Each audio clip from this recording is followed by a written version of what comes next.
Advocate Deepak भाते sir, खजिनदार Shri Bharat शाहसाहेब, junior कॉलेजचे प्राचार्य Shri Vilas Patil sir, English medium स्कूलच्या मुख्याध्यापिका सौ सुचिता पाटील मॅडम, अमृते कुटुंबीय, श्रॉफ कुटुंबीय, व्यासपीठावरील इतर मान्यवर, व्यासपीठासमोरील मान्यवर,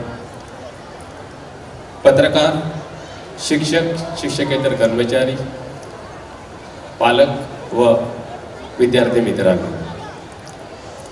खरं म्हटलं तर आजच्या या 66व्या वर्धापन दिनाच्या मी आपणास प्रथमतः शुभेच्छा देतो आणि या कार्यक्रमास आपण मला प्रमुख पाहुणे म्हणून निमंत्रित केलं त्याबद्दल मी आयोजकांचे खूप खूप आभार मानतो। ज्या वेळेस मला भाते सरांचा फोन आला की आमच्याकडे नामांतरण व नामकरण हे 2 कार्यक्रम आहेत, तर तुम्ही प्रमुख पाहुणे म्हणून याल का? मी क्षणाचाही विलंब न करता बोललो की काही अर्जंट बाहेर जायचं नसेल तर तुम्हाला मी उद्या आठवणीने कळवतो, कारण डॉक्टर अमृते या व्यक्तीविषयीचं वलय खूप मोठं आहे हे मला माहिती होतं। माझा त्यांचा काही व्यक्तीचा परिचय नाही, पण ही एक वलयांकित व्यक्ती होती। श्रॉफ कुटुंबियांचा सफाळ्याशी माझा काही संबंध नव्हता, पण पालघरला वृद्धाश्रम चालवणाऱ्या मॅडम ह्या माझ्या चांगल्या सुपरिचित होत्या, त्यामुळे या दोन्ही कुटुंबियांचं एक कार्यक्रम आहे आणि त्यात जावं आणि त्यासाठी निमंत्रण येण्याचं भाग्य मला लाभलं, त्याबद्दल मी भाते सरांना खूप खूप धन्यवाद देतो। खरं तर ज्यावेळेस माझ्याकडे भाते सर निमंत्रण घेऊन आले त्यावेळेला नामांतरण आणि नामकरण हे 2 शब्द वेगळे आहेत हे मी मराठी असून मराठी माध्यमात शिकून सुद्धा मला कळत नव्हतं। हे आपलं दुर्दैव म्हणावं, कारण आताच कुसुमाग्रजांचा जो जन्मदिवस आहे ज्याला आपण मराठी भाषा गौरव दिन म्हणून 27 फेब्रुवारीला साजरा करतो, तर निदान त्यावेळेला तरी आपण सर्वांनी मूळतः मलाच करायला लागेल संकल्प की इंग्रजी बरोबर थोडं मराठीचं सुद्धा अवलोकन करावं। या नामकरण आणि नामांतरांच्या सोहळ्याने खरं तर या दोन्ही कुटुंबियांच्या एकंदरीत योगदानाचं आणि कार्याचा यथोचित सत्कार झाला आहे असं मला वाटते। दोन्ही कुटुंबियांबद्दल भाते साहेबांनी त्यांच्या प्रास्ताविकामध्ये, कुटुंबियांनी त्यांच्या प्रास्ताविकामध्ये बरीचशी माहिती दिली। अध्यक्ष साहेबांनी तर सगळंच आपल्यासमोर मांडलेलं आहे आणि माझ्या मते सफाळेकरांना ह्या दोन्ही फॅमिली आणि त्यांचं कार्य हे काही अपरिचित नाही आहे, त्यामुळे मी त्याविषयी फार काही बोलू शकत नाही, कारण की तो लहान तोंडी मोठा घास घेण्यासारखं होईल। पण प्रमुख पाहुणे आहे म्हणून जरा थोडंसं बोललं पाहिजे। डॉक्टर आणि श्रॉफ कुटुंबीय, डॉक्टरांचं तर मला वाटते की पुण्याला शिक्षण झालं, वैद्यकीय सेवा देण्यासाठी गांधीजींच्या संदेशानुसार ते इकडे आले आणि नंतर पुढचा इतिहास तुम्हाला सर्वांना माहिती आहे। एकंदरीत माझ्या मते ही दोन्ही कुटुंबीय म्हणजे या सफाळेकरांना लाभलेली एक देणगी आहे। मी थोडंसं जे बोलणार आहे ते आपल्या सर्वांना गरजेचं असं नवीन शैक्षणिक धोरण जे पालकांना आणि विद्यार्थ्यांना खूप गरजेचं आहे, कारण हे नवीन शैक्षणिक धोरण साधारणतः पुढच्या वर्षी अंमलात येणार आहे आणि त्या अनुषंगाने त्याच्यामध्ये बरेचसे बदल घडवले गेलेले आहेत। खरं म्हटलं तर आपण 1948 पासून जी शिक्षण पद्धती अवलंबली ती खरोखरच तशीच आजही अवलंबत आहोत असं वाटते, त्याच्यामध्ये फार काही आमूलाग्र बदल घडले नाहीत, हे आपलं दुर्दैव आहे। आपला देश हा कृषीप्रधान देश होता, आजही आहे। त्यानंतर औद्योगिकरण झालं। 1970 साली आपण बघता की पालघर, बोईसर या भागामध्ये बरंचसं औद्योगिकरण झालं, पण त्या अनुषंगाने आपल्या शैक्षणिक क्षेत्रामध्ये बदल नाही झाले। 1990 साली संगणकीकरण झालं, कॉम्प्युटर युग आलं राजीव गांधींच्या प्रयत्नाने, आणि पुढे 2000 नंतर तर आपण मोबाईल युगामध्ये शिरलो। पण एवढं सर्व घडल्यानंतर देखील शिक्षणाच्या पद्धतीमध्ये फार काही मोठा बदल घडला नाही। 1967 आणि 1988 साली 2 समित्या स्थापन झाल्या. 1968 साली कोठारी समितीने हे रिकमेंड केलेलं होतं की ह्या शैक्षणिक धोरणामध्ये बदल घडला पाहिजे आणि तिथे जो खर्च आहे त्याची तरतूद 3% 6% व्हावं गरजेचं आहे. पण तिकडे कोणी फारसं लक्ष दिलं नाही, शासनाने लक्ष दिलं नाही. पण शेवटी या शासनाने त्याकडे गांभीर्याने बघितलं. इस्रो चीफ कस्तुरीनंदन यांच्या अध्यक्षतेखाली एक समिती स्थापन झाली आणि या समितीने 2020 साली नवीन शैक्षणिक धोरणाच्या संदर्भात एक रिकमेंडेशन्स केली आणि ती आपल्या शासनाने मंजूर केली आणि त्यामुळे नवीन शैक्षणिक धोरण 2020 हे आता येत्या पुढच्या काळापासून लागू होणार आहे. आणि त्यामुळेच ते अतिशय महत्त्वाचं आहे, कारण शिक्षण म्हटलं तर ते व्यक्तीच्या शारीरिक, मानसिक, भावनिक व सामाजिक विकासावर करणारं सर्वात प्रभावी अस्त्र आहे. आपल्या या प्रचलित शिक्षण पद्धतीमध्ये बरेचसे दोष आहेत, हे आपण नाकारू शकत नाही. आणि बदलत्या काळानुरूप आपली शिक्षण पद्धती ही देखील बदलली गेली पाहिजे, हे तेवढंच सत्य आहे. खरं म्हटलं तर या नवीन NEP 2020 नवीन शैक्षणिक धोरणामध्ये काही ठराविक बदल केलेले आहेत आणि वैशिष्ट्यपूर्ण बदल आहेत. एक म्हणजे मातृभाषेतून शिक्षण आपल्याला देण्यात येणार आहे इयत्ता 5वी किंवा 8वी पर्यंत. ही अतिशय योग्य बाब आहे, कारण जेवढे काही आपले प्रगतिशील देश आहेत, विकसित राष्ट्र आहेत, ह्या सर्व राष्ट्रांमध्ये तुम्ही बघाल तर सर्व शिक्षण हे प्रथमतः मातृभाषेतूनच दिलं जाते आणि त्यामुळेच त्यांच्या ठिकाणी विज्ञान, तंत्रज्ञान, संशोधन या सर्व क्षेत्रामध्ये ती सर्व राष्ट्र पुढे आहेत. आणि म्हणूनच हे एक चांगलं पाऊल आपल्या शासनाने अंगीकारलं आहे. प्रायोगिक, व्यावसायिक व कौशल्याधिष्ठित शिक्षणाला चालना. इथे मुलांना शाळेपासूनच व्यावसायिक शिक्षणाचं प्रशिक्षण मिळणार आहे. त्यामुळे भविष्यामध्ये त्याला कुठलं करिअर निवडायचं आहे या संदर्भातली त्याला माहिती मिळणार आहे. अभ्यासक्रमामध्ये लवचिकता ठेवलेली आहे, जेणेकरून विद्यार्थ्यांना आपल्या आवडीचा विषय निवडता येईल आणि आपल्या आवडीचं करिअर त्याला त्याच्यातनं निवडता येईल. हाच अभ्यासक्रम घेतला पाहिजे असं बंधन त्याच्यावरती राहणार नाही आहे. संशोधनाला खूप महत्त्व दिलेलं आहे. त्यामुळे नॅशनल रिसर्च फाउंडेशन हे स्थापन करण्यात जाणार आहे आणि शैक्षणिक संस्थांमध्ये जिकडे संशोधन आहे तिथे जवळजवळ 20,000 करोड रुपयाचा निधी पुरवला जाणार आहे. शिक्षकांना देखील एक प्राथमिक आणि प्रायोगिक प्रशिक्षण देण्यात येणार आहे, जेणेकरून त्याच शिक्षणाच्या आधारे पुढे कंत्राटी शिक्षक, अपात्र शिक्षक हे असे प्रकार निघून जाणार आहे. शैक्षणिक स्वायत्तता हा एक चांगला उपक्रम आहे, जेणेकरून सर्व महाविद्यालय जे आहेत 40,000 महाविद्यालय त्यांचं 15,000 शैक्षणिक संस्थांमध्ये रूपांतर केलं जाणार आहे आणि त्या शैक्षणिक संस्था त्या स्वायत्त असतील, त्या आपापल्या परीने कुठले अभ्यासक्रम कुठे राबवायचे याचा पूर्ण अधिकार त्याला राहणार आहे. शिक्षणासाठी वाढीव तरतूद केलेली आहे, जी राठोड कमिटीने, कोठारी कमिटीने 1968 साली केलेली, तीच कमिटीने एक्सेप्ट केलेली आहे आणि 3%वरून 6%पर्यंतचं त्यांनी निधी भविष्यात दिलेला आहे. सर्वात महत्त्वाचा बदल म्हणजे 10+2 हा जो कन्सेप्ट आपल्याकडे आहे, 10वी + 2 12वी हा जाऊन 5+3+3+4 5वी म्हणजे 5 म्हणजे पहिला प्राथमिक, पहिली आणि दुसरी. त्यामुळे बोर्डाचं महत्त्व निघून जाणार आहे. कदाचित बोर्डाच्या परीक्षाच बंद होणार आहे. हे सगळे बदल माझ्या मते खूप स्वागताचे आहेत. या पद्धतीमुळे नवीन जो विद्यार्थी तयार होईल तो इकडच्या गरजेनुसार, औद्योगिक गरजेनुसार, व्यापारी गरजेनुसार, कार्यालयीन गरजेनुसार तो विद्यार्थी तयार होईल. आणि खरं म्हटलं तर कुठल्याही देशाचा विकास हा तिकडच्या पूर्णपणे शैक्षणिक पद्धतीवर अवलंबून असतो. त्यामुळे चांगला विद्यार्थी घडून येऊ शकतो असं मला वाटते. ही शिक्षण संस्था चालवताना काय व्याप सांभाळायला लागतो ह्याची मला पूर्ण कल्पना आहे. मी जरी आत्ता 3-4 महिने अध्यक्ष झालो तरी गेली 19 वर्ष मी त्या संस्थेमध्ये आहे. आणि सर्वात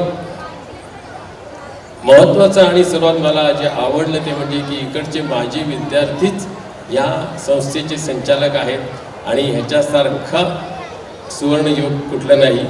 कारण की त्या विद्यार्थ्यांना त्यांची जाणीव असते आणि त्या जाणीवीनं ते अभूतपूर्व कार्य करतात. त्यामुळे सर्व ह्या शिक्षक या व्यवस्थापक मंडळाच्या संचालकांना मी सलाम करतो. त्यांचं कार्य खूप मोलाचं आहे. जाता जाता फक्त एवढंच सांगतो, शाळेच्या बाबतीत म्हणाल तर शाळा ही प्रत्येक व्यक्तीच्या आयुष्यातील कणा असतो. आणि शिक्षकांच्या बाबतीत बोलायचं झालं तर बोलायला नाही तर बोलून दाखवायला शिकवतो. विश्वास मिळवायला नाही तर विश्वास टिकवायला शिकवतो. आत्मसन्मान घ्यायला नाही तर आत्मसन्मान कमवायला शिकवतो. आणि आयुष्य फक्त घालवायला नाही तर ते जगायला शिकवतो. तो खरा शिक्षक. एक फक्त संदेश जाताना आपल्याला देऊ इच्छितो पालकांना देखील आणि विद्यार्थ्यांना देखील की तुम्ही तुमच्या कम्फर्ट झोनमधनं बाहेर या. आयुष्यामध्ये तुम्हाला जर प्रगती करायची असेल तर हा कम्फर्ट झोन तुम्हाला खूप काही मागे खेचून घेऊ शकतो.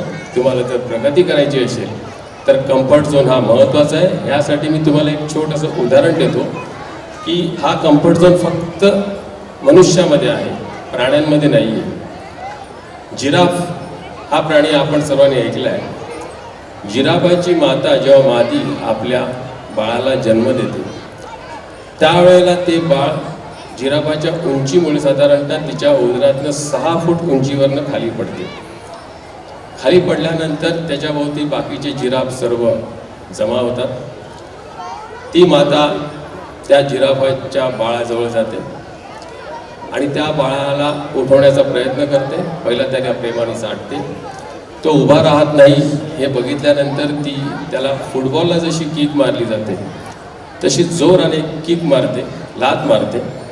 तेच बाळ साधारणतः 10 ते 15 फूट लांब जाऊन पडते. तिथे परत ती जाते. ते बाळ परत उठण्याचा प्रयत्न करते, उठू शकत नाही.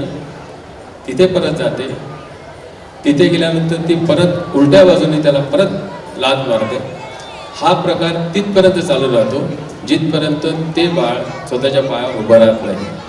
सांगायचा मुद्दा, आई वडिलांनी ह्याची काळजी घ्यावी की आपला मुलगा कम्फर्ट झोनमध्ये राहिला नाही पाहिजे. आज आपण आपल्या मुलांना खूप खूप लाडावतो, जवळ करतो. आज तुमच्या आजूबाजूच्या इमारतीमध्ये जी काही मुलं काम करत आहे, कामगार काम करत असतात, त्यांची मुलं रस्त्यावरती खेळत असतात. त्यांच्याकडे कुठलीही सुविधा नसते पण तरीही ते गुण्यागोविंदाने आनंदाने जगत असतात. ती लहान लहान मुलं त्यांच्याही लहान मुलांना सांभाळत असतात. पण आपल्याकडे आपण आपल्या मुलाला साधं बाजारात सुद्धा पाठवत नाही. हा कम्फर्ट झोन जिथपर्यंत तुम्ही बाहेर काढणार नाही, त्यांना त्यांच्या पायावर उभं राहायला देणार नाही, त्यांना फ्रीडम देणार नाही, त्यांना त्यांच्या मर्जीप्रमाणे वागू देणार नाही, तिथपर्यंत ही मुलं खऱ्या अर्थाने स्वावलंबी बनणार नाही असं मला वाटते.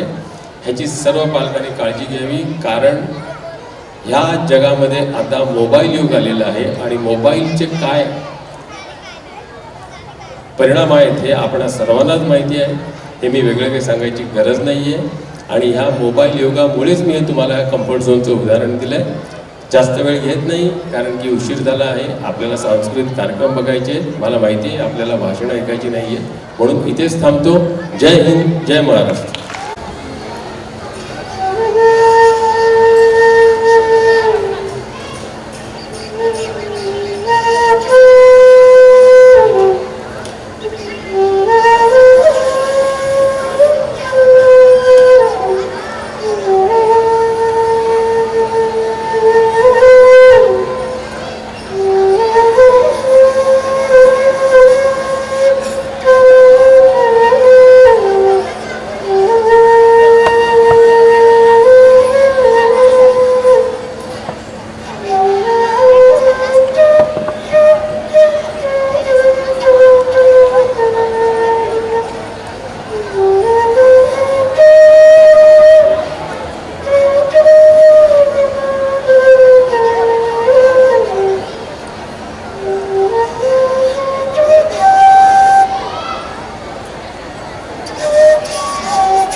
मी फारसं काही बोलणार नाही आहे, अगदी थोडक्यात मुद्दामच बासरीने सुरुवात केली.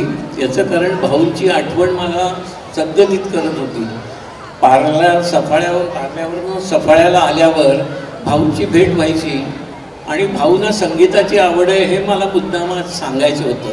आणि म्हणून मग मी ठरवलं की आपण भाऊ काय म्हणत होते संगीताबद्दल ते आल्या आल्या मला म्हणायचे तू आधी बासरी वाजव, आणि विशिष्ट राग सांगितला होता, अभोगीच वाजवा रे तुझा. मग मी अभोगी वाजवायला दाखवायचो त्यांना.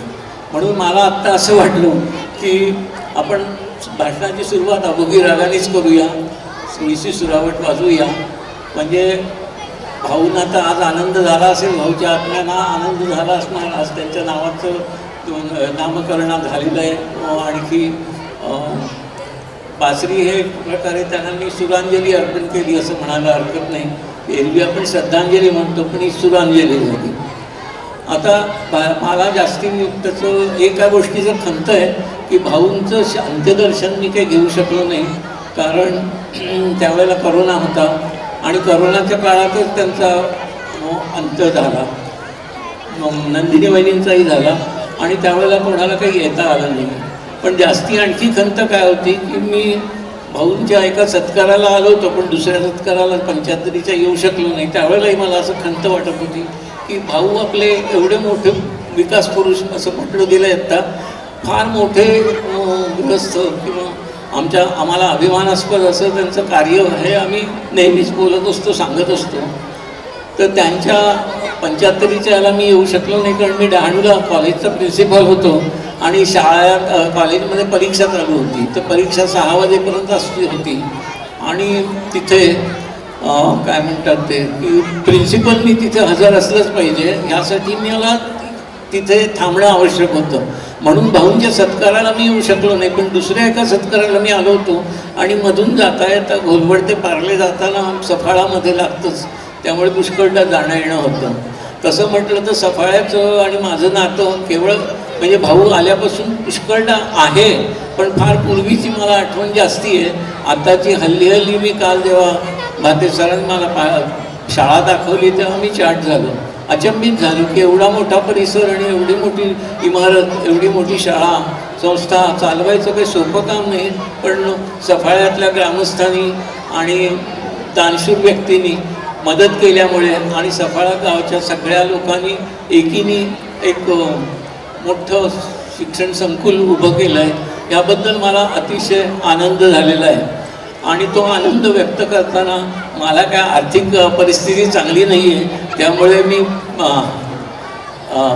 आर्थिक मदत काही देऊ शकणार नाही. पण माझं मुख्य क्षेत्र शैक्षणिक असल्यामुळे शिक्षणाशी संबंधित विशेषतः बालशिक्षण आणि भूगोलाचं शिक्षण, यामुळे आपल्या शाळेला कोणत्याही परिस्थितीत कोणत्याही वेळी मी शैक्षणिक मार्गदर्शनासाठी किंवा काही वर्कशॉपसाठी शिक्षकांच्या वगैरे प्रबोधनासाठी, कारण आमची संस्था तसंच काम करत असते.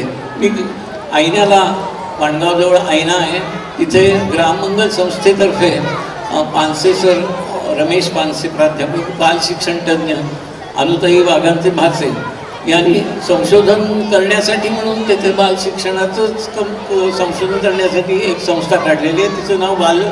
तिचं नाव आहे ग्राममंगल. आणि आम्ही अशीच शाळा चालवतो लहान मुलांची, पण आमच्या इथे 100% मुलं आदिवासी आहेत, वारली कातकरी वगैरे.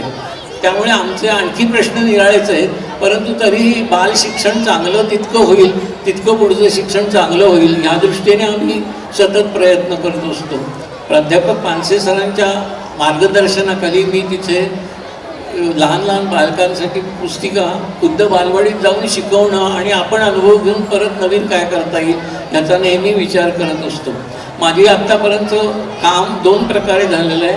मी बोर्डाचा मेंबर होतो, बालभारतीचा होतो, पण आता बालभारतीचा क्रिटिक आहे, म्हणजे टीका करतो. पाठ्यपुस्तकातल्या सगळ्या चुका ज्या काय आहेत त्या मी काढतो. आणि मला पसंत नाही की शिक्षण पद्धतीपेक्षा शिक्षणात जे काही चाललेलं आहे ते सर्वजण म्हणतात की योग्य नाही, पण नेमकी काय पाहिजे ह्याविषयी आपण एकमत नाही अजून. नवीन शिक्षण पद्धतीची आता नवीन शिक्षण धोरणाचा आत्ता उल्लेख झालेला आहे, परंतु प्रत्यक्षात अजूनही 3 वर्ष झाले तरी प्रत्यक्ष डोळ्यासमोर काही अभ्यासक्रम वगैरे काही आलेला नाही आहे. याचं कारण असं आहे की आपण प्रचार जास्ती करतो, आणखी खरं काम जे पाहिजे त्याला थोडंसं मागे टाकतोय. त्यामुळे 3 वर्ष फुकट गेली असं मला तरी वाटतंय. पण एनिवे नवीन काहीतरी झालं पाहिजे शिक्षणात. नेहमीच नवीन कोठारी कमिशनप्रमाणे चालू असलेली याच्यात नेमका फरक काय आहे आणि खरोखर किती आहे बदल ह्याबद्दल कोणीतरी काहीतरी सांगितलं पाहिजे. तर त्या दृष्टीने देखील मी प्रयत्न करतोय. मी इथल्या संचालकांना असं आवाहन करीन की शैक्षणिक याच्या आता आमचं जशी शाळा आहे असं आम्ही समजतो, पण भाऊंचं नाव संस्थेला दिल्यामुळे आम्हाला एक प्रकारे कर्तव्यच आहे आमचं की इथे येणं आणि काही आपल्या दृष्टीने शैक्षणिक मार्गदर्शन करणं. तर आत्ताच भाते सरांशी मी बोलत होतो त्यावेळेला आम्ही असं ठरवलं की शिक्षकांसाठी प्रबोधन किंवा काही उद्बोधन काही करता आलं, वर्कशॉप्स करता आली, कार्यशाळा घेता आली तर मी निश्चितच प्रयत्न करीन आणि नुसतं प्रयत्न नाही सगळ्या दृष्टीने मदत करू शकेन. कारण आमची संस्था जी ग्राममंगल आहे ती त्यासाठी आहे, मुख्यतः शिक्षकांचं प्रशिक्षण. आणखी जास्ती तिथं भर बालवाडीवर आहे, पण आता आपल्याला हळूहळू 12वीपर्यंत जायचं आहे. तर तिथे जिथे ज्ञान जास्ती लागतं 1ली ते 5वीमध्ये सायकॉलॉजी किंवा विद्यार्थ्यांच्या मेथड्स सगळ्या शिकवण्याच्या अशा निरनिराळ्या ह्याच्यावर चर्चा होत असते. पण पुढे पुढे विषय ज्ञान पण चांगलं असलं पाहिजे. म्हणजे शिक्षकाचं विषय ज्ञान आणि मग त्याचं अध्यापन प्रत्यक्ष शिकवणं यासाठी पुष्कळ मेहनत घ्यावी लागेल तरच तुम्हाला दर्जेदार शिक्षण होईल. सध्या काय झालं आहे की शिक्षणाचा वाढता पसारा म्हणजे एक प्रकारे quantitative increase or growth. Quantitative growth म्हणजे संख्यात्मक विकास झालेला आहे, पण याचा विकास क्वालिटी ज्याला म्हणतात मूल्यात्मक विकास किंवा खरोखर दर्जा वाढतोय का याबद्दल फार मोठं प्रश्नचिन्ह आहे. आता आपली परीक्षा पद्धती अशी आहे की कोणी पास होईल आणि त्यामुळे आपल्याला असं वाटतं की अरे सगळे पास झाले 100% रिझल्ट लागला म्हणजे शाळा छान आहे. पण असं प्रत्यक्षात नाही. एवढं पालकांनी आणि ग्रामस्थांनी लक्षात ठेवावं. प्रत्यक्षात शाळा परीक्षा खाली आणली आणि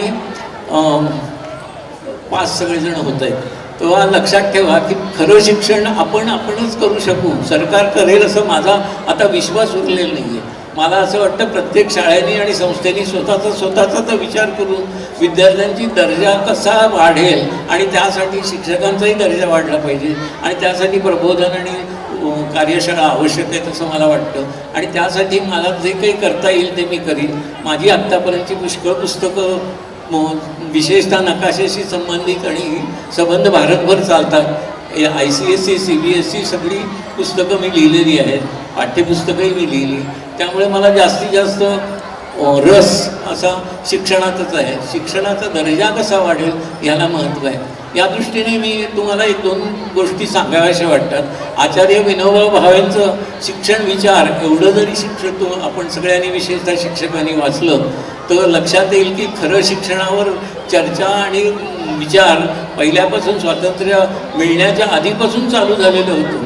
विशेषतः विनोबानी आणि गांधीजींनी आणि विनोबानी नंतर नई तालीम म्हणून एक सुरुवात केलेली होती, आणखी सुचवली होती, परंतु प्रत्यक्षात ती अंमलात आली नाही. पानसे सरांनी आमच्या एक अख्खं मोठं जाडं पुस्तक लिहिलं आहे नई तालीम म्हणून. ते अवश्य वाचा, म्हणजे कळेल की खरं मूळ शिक्षण हे कसं असलं पाहिजे याबद्दल गांधीजींचे आणि विनोबांचे विचार काय होते. हे फार इंटरेस्टिंग गोष्टी आहेत त्याच्या सध्या संबंधित. आणि शिक्षण तज्ज्ञ मला जे म्हटलेलं आहे ते चूक आहे. शिक्षण अभ्यासक किंवा भूगोल अभ्यासक हे म्हटलेलं बरं. कारण तज्ज्ञ प्रत्येकजण हल्ली तज्ज्ञ म्हणतो, समजतो किंवा लोक समजतात. प्राचार्य झाला, प्राध्यापक झाला किंवा कोणी नेता झाला किंवा मंत्री झाला तरी त्याला शिक्षण तज्ज्ञ म्हणतात. तर ते योग्य नाही आहे. तज्ज्ञ 4 का 5च आहेत जगामध्ये असं युनेस्को म्हणते. संबंध जगाचे युनो जे संस्था आहे, युनोचे सांस्कृतिक आणि शैक्षणिक असे जे भाग आहे पॅरिसला त्याला युनेस्को म्हणतात. युनेस्को म्हणतो भारतामध्ये फक्त 5 का 6 फक्त शिक्षण तज्ज्ञ आहेत. तरी आपल्याला असं वाटतं हजारो शिक्षण तज्ज्ञ आहेत. तर खरे शिक्षण तज्ज्ञ कोण? तर त्यांनी सांगितलं की JP नाईक किंवा रवींद्रनाथ टागोर, गांधीजी, विनोबा भावे, आणखी एक स्वामी विवेकानंद यांचीच फक्त नावं घेतली आणि ते म्हणाले हेच खरे तज्ज्ञ आहे, बाकी कोणी तज्ज्ञ नाही असं युनेस्को म्हणते. पण आपण आपल्या सगळ्याच लोकांना इथे तज्ज्ञ म्हणतो. तज्ज्ञ इतकं सोपं नाही आहे. तुम्ही बाल शिक्षणाच्या बाबतीत रमेश पानसेंचं नाव महाराष्ट्रापुरतं किंवा अनिल सदगोपाल मध्य प्रदेशात आहेत ते भारतापुरतं घ्यायला हरकत नाही. तर मला काय म्हणायचं आहे की तज्ज्ञ न म्हणता अभ्यासक म्हणावं, पण खरोखरचं सिरियसली अभ्यास केला तर आपल्याला नवीन नवीन काहीतरी सुचत असतं आणि ते सुचत असलेलं पुन्हा मुलालाही सुचत असतं आणि मूल स्वतःचं स्वतः ज्ञान ग्रहण करत असतो. त्याला ज्ञानरचनावाद म्हणतात. ते प्रमोट करायचं आहे नवीन पद्धतीत. पण आणखी युरोपियन देशांनी ते कधीच केलेलं आहे, आपण ते मागे पडलो आहे त्याच्यामध्ये. एकदा काय झालं, जयपूरमध्ये संबंध जगातल्या शिक्षकांची एक शिक्षण तज्ज्ञांची एक कॉन्फरन्स होती, परिषद. तिथला अमेरिकेतला एक अध्यक्ष होता, त्याचं नाव होतं स्टोल्ट. तो स्टोल्ट हा अध्यक्ष, त्यांनी मोठं भाषण केलं की कशी शिक्षण पद्धती आमची आहे, युरोपमधली कशी आहे आणि मग भारताने कशी ती अंगीकारली पाहिजे वगैरे वगैरे. आणि सगळ्या लोकांनी टाळ्या पिटल्या. मग जगातल्या सगळ्या लोकांनी तिथे त्यांना दाद दिली की वा छान केलं भाषण. मग भाषण झाल्यावर तो काय म्हणाला, स्टोल्ट अध्यक्ष, अहो हे 29 वर्षापूर्वी तुमच्या विनोबानी सांगितलेलं आहे तेच मी बोललो. त्याला तुम्ही आत्ता मला टाळ्या दिल्या, त्यापेक्षा विनोबानी जे सांगितलेलं होतं ते तुम्ही अंमलात आणायला हवं होतं, असं सरळ त्यांनी म्हटलं. म्हणजे एक प्रकारे आपण काय आपल्याकडे आहेच प्रत्यक्ष विचार केलेला. गांधी आणि विनोबांनी शिक्षणाबद्दल भरपूर विचार केलेला आहे. इतरही नंतर बालशिक्षणात आपल्याला माहिती असेल, ताराबाई मोडक, अनुताई वाघ, मॉन्टेसरी, बुद्ध या सगळ्यांनी काही ना काहीतरी कॉन्ट्रीब्युशन केलेलं आहे. ते सगळं समजून घेऊन आणि रचनावादी दृष्टिकोन समजून घेऊन शिक्षणात दर्जा कसा वाढता येईल आणि स्वतःचं स्वतः मूल कसं शिकतं आणि तो शेवटपर्यंत कसं शिकला पाहिजे याबद्दल पानसे सर आमचे आग्रही आहेत. आणि त्याच्यावर आमचं सगळं संशोधन असल्यामुळे आणि त्या संशोधनाचं प्रत्यक्ष अंमलबजावणी करण्यासाठी आम्हाला हाताशी शाळा पाहिजे असतात, म्हणून आम्ही शाळा चालवतो. आम्हाला ग्रँट मिळत नाही तरी आम्ही शाळा चालवतो. तर तुमच्या शाळेचं भव्य रूप पाहून मला असं वाटतं की इथेही एखादं पानसे सरांचं व्याख्यान करावं आणि अशी माझी सूचना आहे, नम्र सूचना. आणि दुसरं म्हणजे वर्कशॉप करावीत, निरनिराळ्या विषयबाहेर हे करावं. नवरात्रीला ती भाषणं ठेवतात, त्याच्याऐवजी 9 रात्री आपण शिक्षकांच्यासाठी एखादं वर्कशॉप ठेवलं किंवा काही भाषण शैक्षणिक विचारांवर ठेवलं तर निश्चित खात्री आहे मला की काहीतरी बदल होईल. आपल्याला आपलाच स्वतःचा बदल करायचा आहे आणि विद्यार्थ्यांना केवळ पास होण्यासाठी करायचं नाही, खास काहीतरी झाले पाहिजेत विद्यार्थी. जसे आज होते इथे तसे तर विद्यार्थी खास होण्यासाठी प्रयत्न करा. पास होण्यासाठी सगळे गव्हर्नमेंटने ऑर्डरच काढलेली आहे सगळ्यांना पास करा म्हणून. त्यामुळे पास होण्यासाठी शिकवू नका, विशेष काहीतरी करण्यासाठी करा. आणि त्यासाठी शिक्षकांनी मेहनत घेतली पाहिजे. म्हणजे शिक्षकांना आपल्याला स्वतःला वाढवलं पाहिजे आपला दर्जा. आणि त्यासाठी वाचन पाहिजे आणि त्यासाठी चर्चा पाहिजे, वर्कशॉप्स पाहिजे. तर हे सगळं करण्यासाठी आपल्या शाळेने म्हणजे आता आम्ही असंही म्हणतो आपली शाळा, कारण आमची शाळा नाव झालेलं असल्यामुळे आम्हाला आता आपलेपणा जास्ती वाढलेला आहे. आधी होताच पण तो आता वाढला. आणि त्यामुळे मी आश्वासन एवढंच देऊ शकतो की मी शैक्षणिक कार्यात कधीही बोलावलं तरी मी येऊ शकेन आणि माझ्या परीने मला जे काही करता येईल विशेषतः शिक्षकांच्यासाठी ते मी सहज करू शकेन. एवढं म्हणून मी अमृते घराण्यातर्फे जरी रेखानी आभार मानले तरी मला पण सिनियर मोस्ट अमृते म्हणायला हरकत नाही, आभार मानावेसे वाटतात. आणि भाऊंना ही आदरांजलीपेक्षा श्रद्धांजली आणि त्याच्यापेक्षा स्वरांजली वाहताना मला सद्गतीत व्हायला होत आहे. म्हणून मी जास्ती बोलत नाही आहे, इथेच थांबतो. धन्यवाद. जय जगत.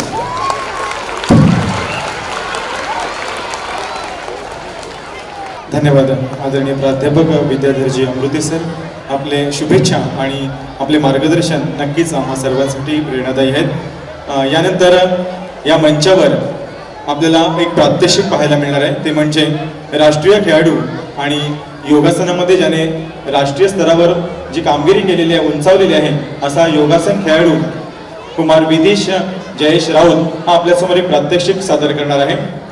केले त्यांचे मी दोन्ही संस्थेच्या वतीने व त्यांच्या सौंचे दोन्ही संस्थेच्या वतीने आभार मानतो. हा योगायोग आहे की ते सुद्धा माजी विद्यार्थी आणि संस्थेचे अध्यक्ष, आमचे यशवंतगड सुद्धा माजी विद्यार्थी आणि अध्यक्ष. आपले दुसरे प्रमुख पाहुणे एक सृजनशील, शांत, संयमी, मृदू असे व्यक्तिमत्व, तरी तेजस्वी व ज्वलन भाष्य करणारे आजचे आपले प्राध्यापक श्री विद्याधर अमृते यांनी आपल्या मनोगतातून आम्हा सर्वांना प्रेरित करत बहुमूल बालशिक्षण व भूगोल विषयाबद्दल त्यांचे दिलेले व चालू योगदानबद्दल माहिती दिली. आमच्या संस्था त्यांचे असे विचार मांडले. त्यांची मी दोन्ही संस्थांतर्फे आभार मानतो आणि आम्ही नक्कीच त्यांच्या अनुभवाचा आमची संस्था फायदा घेईल असे मी त्यांना ग्वाही देतो. आजच्या कार्यक्रमाच्या आणखीन महत्त्वाचे असे देणगीदार श्री प्रकाशभाई श्रॉफ आणि त्यांच्या मागे खंबीरपणे उभे राहणाऱ्या त्यांच्या पत्नी सौ भारतीबेन श्रॉफ यांनी उदार दिलाने जरासुद्धा गौगवा न करता आमच्या संस्थेत 2 वेळा भरघोस वर्गणी दिली. श्रॉफ कुटुंबियांच्या दातृत्वाबद्दल संस्थेतर्फे त्यांना धन्यवाद देतो. आपण घेतलेला निर्णय हा आमच्या संस्थेप्रती आपला विश्वास असल्याची पोचपावती आम्ही समजतो. त्या श्रॉफ कुटुंबियांचे, त्या दाम्पत्याचे आणि त्यांचे बाकीचे जे कुटुंबीय इथे आले त्या सर्वांचे मी दोन्ही संस्थांतर्फे आभार मानतो.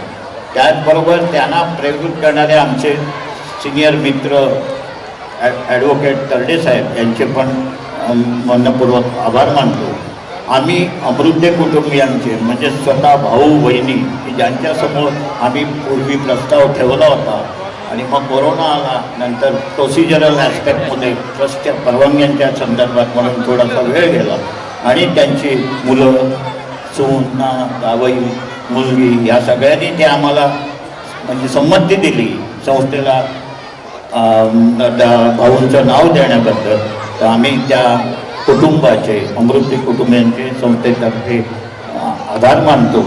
त्याचबरोबर आज इथे सफायाच्या सरपंच कवळे मॅडम आणि उपसरपंच राजेश म्हात्रे दोघंही उपस्थित आहेत.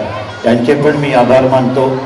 आणि राजगुरू विद्यार्थी संस्थेचे अध्यक्ष श्री रमाकांत पाटील व इतर कार्यकारिणी सदस्य त्यांचेही मनपूर्वक आभार. त्याचबरोबर सर्व गुणवंतांचे ज्यांनी संस्थेच्या सन्मानाचा स्वीकार केला त्या सर्वांचे मनपूर्वक आभार. त्याचबरोबर माननीय दामोदर पाटील उर्फ भाई तसेच इतर संस्थांचे आलेले पदाधिकारी, नंतर अजितभाई राणे कॅम्लिनचे सिनियर मॅनेजर, त्याच्यानंतर कुमार विदिश जो आता प्रात्यक्षिक करणार आहे त्यांचे, आणि आमच्या निमंत्रणास मान देऊन आलेल्या सर्व मान्यवरांचे, पत्रकारांचे, पालकवर्गाचे, तिन्ही उपक्रमाचे शिक्षक व शिक्षकेतर कर्मचारी वर्ग, सर्व विद्यार्थी मित्र मैत्रिणीचे, तसेच हा कार्यक्रम यशस्वी होण्यासाठी ज्यांनी हातभार लावले त्या सर्वांचे ग्रामीण शिक्षण संस्थेतर्फे व डॉक्टर पांडुरंग वामन अमृत शिक्षण संस्था सफाळेतर्फे मनपूर्वक आभार. आणि त्याचबरोबर इंग्रजी माध्यमाच्या महिला कर्मचाऱ्यांचे ज्यांनी आजच्या आनंदोत्सवात त्यांच्या पोशाखाच्या माध्यमातून सर्व विद्यार्थ्यांना या ठिकाणी खाऊ वाटप देखील केला जातोय. सर्व विद्यार्थ्यांनी कृपया शांततेने तो खाऊ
भ्रू मुखासन.